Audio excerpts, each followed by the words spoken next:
I'll say a couple words about the game Friday night and just things in general, and offer a couple thoughts on the recruiting class. But like Matt said, General Manager Tara Barnes will fill you in on all the details. He certainly runs the race from start to finish and has a lot of depth and perspective on all this stuff. So I'll turn over to Tower here in a few minutes, but it was good to have a weekend off for everybody. I think everybody's tired after the game Friday.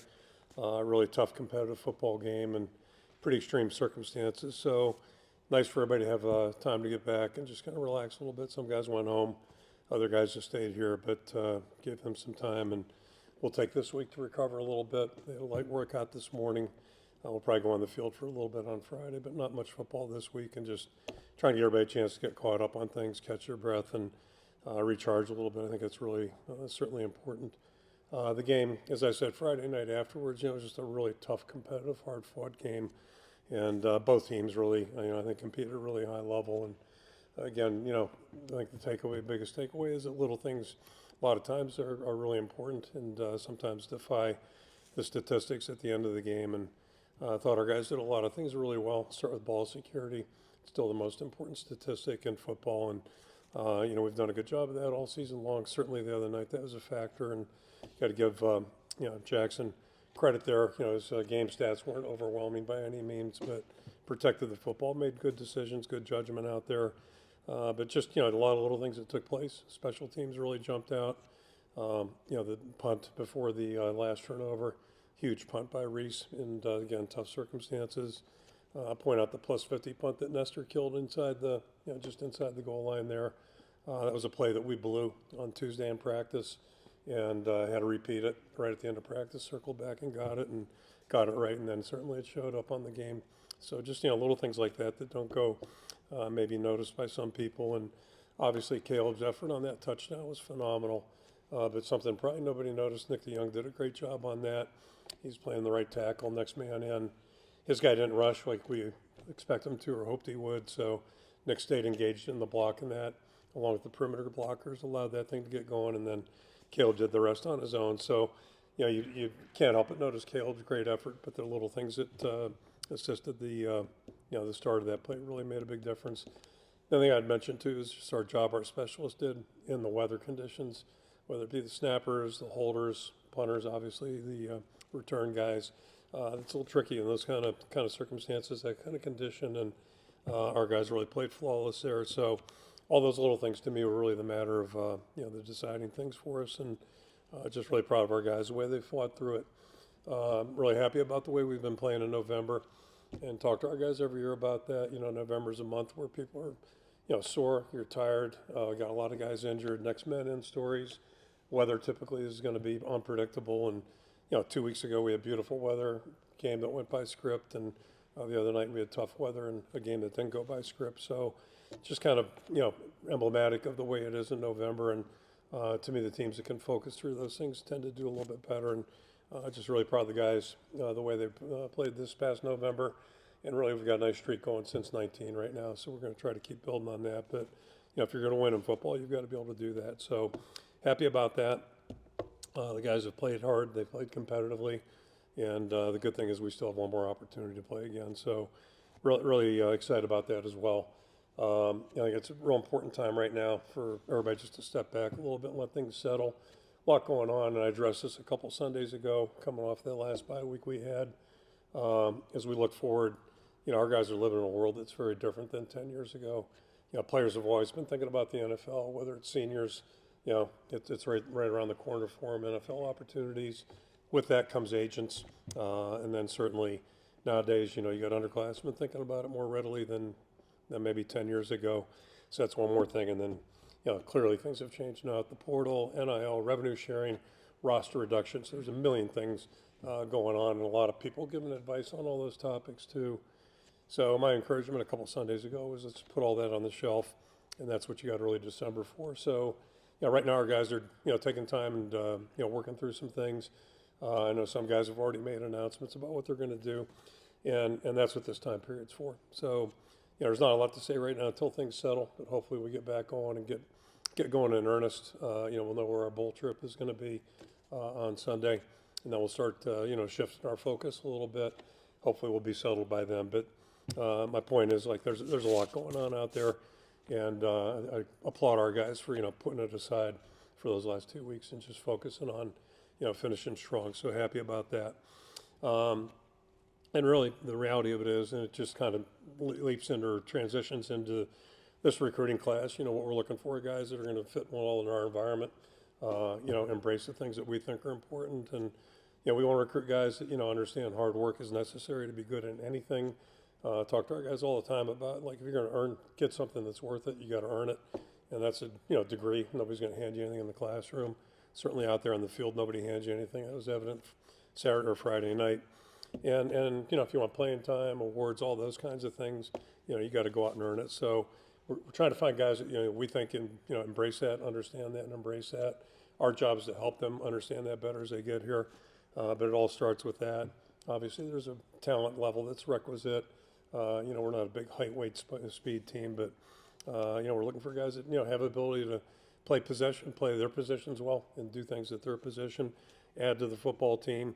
And, obviously character, I think, is a huge part of the component too, because it's a tough race to run to be one of those seniors. 24 seniors got announced Friday night. That's a long, hard race, and it takes character to do that. And so that's a big part of it too. And, if you look at two of the guys that are noteworthy guys on our football team, whether you talk about Jay Higgins, we've talked a lot about him, his story, way behind a really good player, and Jack Campbell. And then when he got his opportunity, he just took it and ran and did an unbelievable job. I think about Caleb, even as going back to August, I wasn't sure who our best running back was of the three. I think it's pretty evident right now, but it's evident because he made that happen, not us. He made that choice, really got focused year 3, and the maturity, the experience, all those things came to his benefit, and he just did a wonderful job. So, those are the kind of stories that are fun. That's what we enjoy in coaching, I think, and being around players like those two and all the other guys we get to work with. So. That's the best part about it. And so it transitions into this class. We got 17 guys coming, joining us today. Really excited about that. 15 full scholarship guys, 2 guys that are preferred walk-ons, and we think very, very highly of all 17 guys. I think they embody the things I just talked about. Tara will detail these guys a little bit, but big thing for us is we're eager to get them here on campus. It's been fun to get to know them, get to know their families, and have them get to know us a little bit. It is a long, extensive process, and Tara's on the front end of each and every step of it, and does an awful lot of work behind the scenes. But it's not accidental how things come together. We're really excited about the guys, and it'd be great to get them here, whether it be this spring or next June. Really good to have them join us. And and you talk about stories like Caleb's, you talk about Jay's story, and then you just wonder who the next one's going to be. There's opportunity for everybody, but all those things I talked about, they're really part and parcel of this whole thing. So exceptional group of guys, really happy to get them here, and just think they're all going to be great fits in our program. So eager to start that whenever it begins. I'll go ahead and throw it out for questions. I'll turn it over to Tyler, and I'll just finish up by saying too, let me just congratulate our award winners. I'm not going to list every guy, but it's unbelievable. You think about Caleb being the Big Ten running back of the year, Jay linebacker of the year, and then Weege being the return guy of the year. I think that's really speaks highly of all 3 of those guys. Connor and Logan being first team guys. Go right down the list. All those guys have earned it. They're just tremendous young people. So happy for them to get that recognition. Well deserved. I'll throw it out. John Stephens just asked, first of all, evaluating the quarterback, could you kind of evaluate where you kind of feel the quarterback position is right now? And is that a position that you want to address for? Yeah, we're definitely going to look, and just see. Probably at every position, but there are certain things that are a little bit more important. Anything we can do to help our football team, we're going to do that. But I've said this many times, and I know Tara will say the same thing. We're not trying to build through the portal. If we can supplement our team, we'll do that. And quarterback is a unique position, clearly nationally. So we'd be fools not to at least, see what's available and see what might be of interest both ways. But yeah, as it stands right now, we should have Brandon back. He should be full speed here for the bowl game. He could have played the other night. I don't know how effectively, but he could have played. He practiced. And then Jackson's done a great job, and then, we'll just kind of take it from there. Expect Marco to be, the good news is I think he's out of that cast now, so he's got a brace on. So at least maybe we'll have 3 guys that actually play quarterback at quarterback. Imagine that.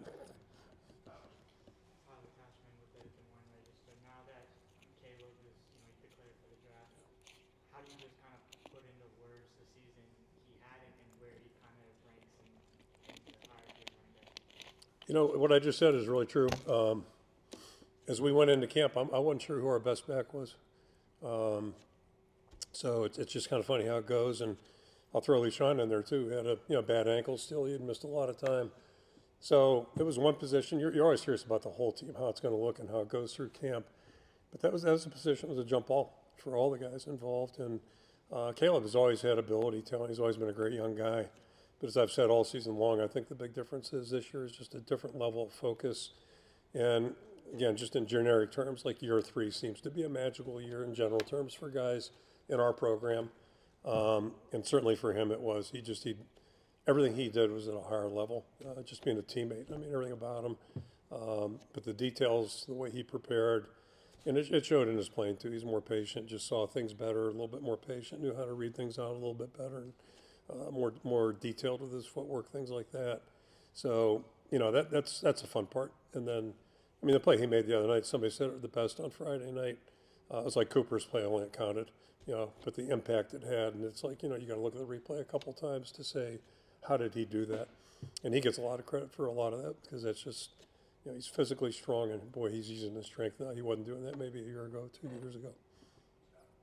Scott Hoffman, The Athletic. I wanted to kind of go back to quarterback just to see maybe what you might be looking for because you have potentially have Brandon Sullivan back for another year. Are you looking for somebody who's maybe younger that can be the number 2 and build into that, or are you looking for somebody to walk in to be or to compete for number 1 right away who has kind of a proven track record?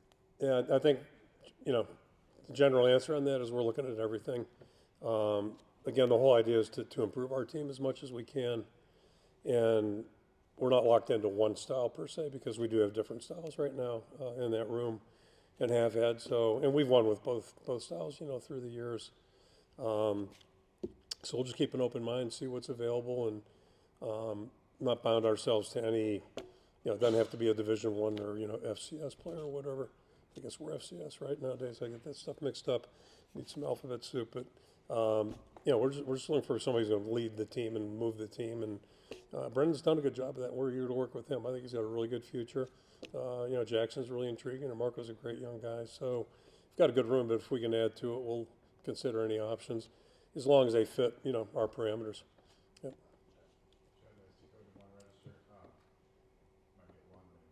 Mm-hmm. So it seems like everybody I talk to, like inside the building, like so you're gonna be back next year. Hope so. Outside of You know something I don't know?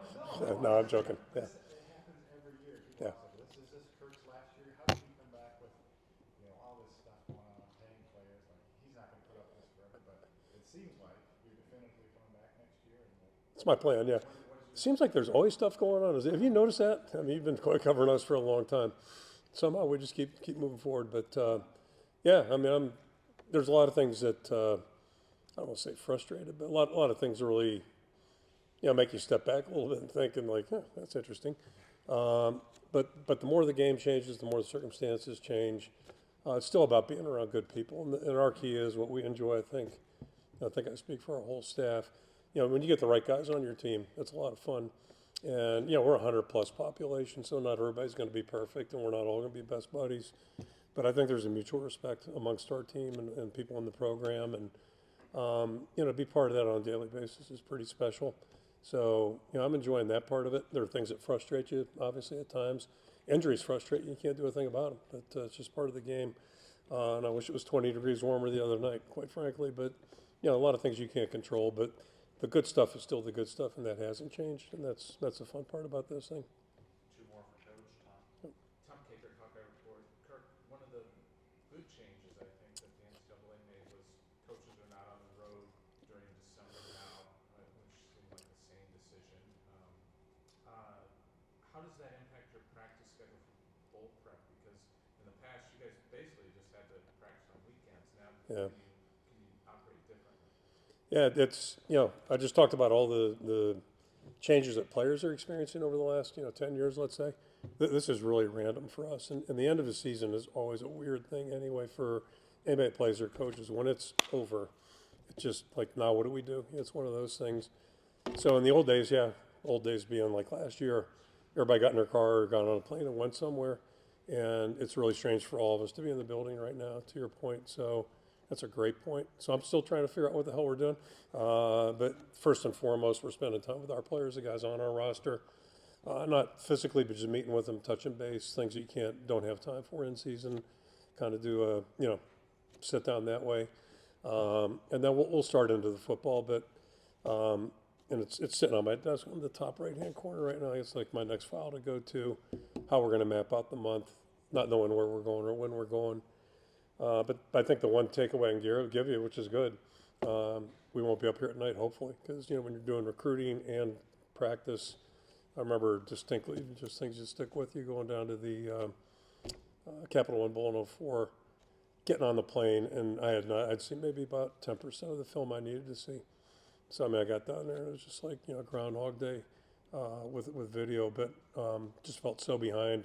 So I'd gotten off a plane like at 3 in the morning the day before, coming back from Connecticut, I think it was, if I know it was. And so, this is a more sane schedule. So that's good. Yeah, there's a positive there. Good thing. That's in a good column. Anything else going in there? I don't know. Yeah, no, it's good. So. David Eichel, Hawkeyes.com. Kirk, you opened up by talking about all the continued changes that are going on in this calendar. I guess maybe a two-part question. One, how do you kind of divide up your time right now between probably trying to retain players, go through meetings, look at the transfer portal, recruit the right type of guys for the transfer portal, because we know that you don't throw out offers to just anybody. Yep. And then obviously practicing and preparing for the bowl game. And then is there any way that they could stretch out all this process, like make it a little bit easier on the coaches and selfishly the media a little bit?